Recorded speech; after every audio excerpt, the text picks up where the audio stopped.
আসসালামু আলাইকুম দর্শক, টিম লক্ষ্মীপুরের পক্ষ থেকে সবাইকে স্বাগতম।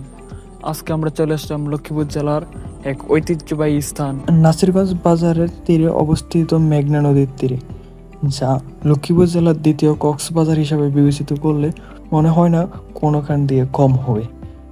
এটা শুধু একটা বাদই নয়, এটা হলো লক্ষ্মীপুর জেলার একটি ঐতিহ্যবাহী পর্যটক কেন্দ্র। আজ আপনাদের সামনে তুলে দেব এলাকা কেন এত সৌন্দর্য, ভ্রমণকারীদের জন্য মনোরঞ্জনকারী এলাকা কেন। সবই থাকছে সামনে, দেখতেই থাকুন। ভিডিওতে দেখা স্থানটি পর্যটকদের জন্য হতে পারে একটি অন্যরকম দৃশ্য, কারণ এতে সূর্য ওঠার সময় পানিতে সূর্যের আলোতে ঝিকমিক করে এবং সূর্য ডোবার সময় মনোরঞ্জন করে এক দৃশ্য দেখা যায়। এখানে বিকেল বেলায় হালকা বাতাসের সাথে নদীর হালকা ঢেউ, এতে মনোরঞ্জনকর এক শব্দ তৈরি হয়, যা সত্যি অসাধারণ। এ নদী অনেকের জীবনের জীবিকা নির্ধারণ করে থাকে।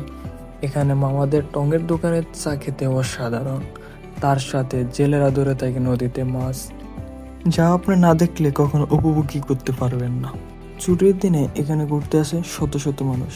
বিকালের আবহাওয়া, ঠান্ডা বাতাস সাথে সূর্য ডোবা দেখার জন্য চলে আসে বিভিন্ন জায়গা থেকে বিভিন্ন মানুষ। প্রকৃতিকে ভালোবাসে এমন মানুষ এখানে আসবে না, এটা হতেই পারে না।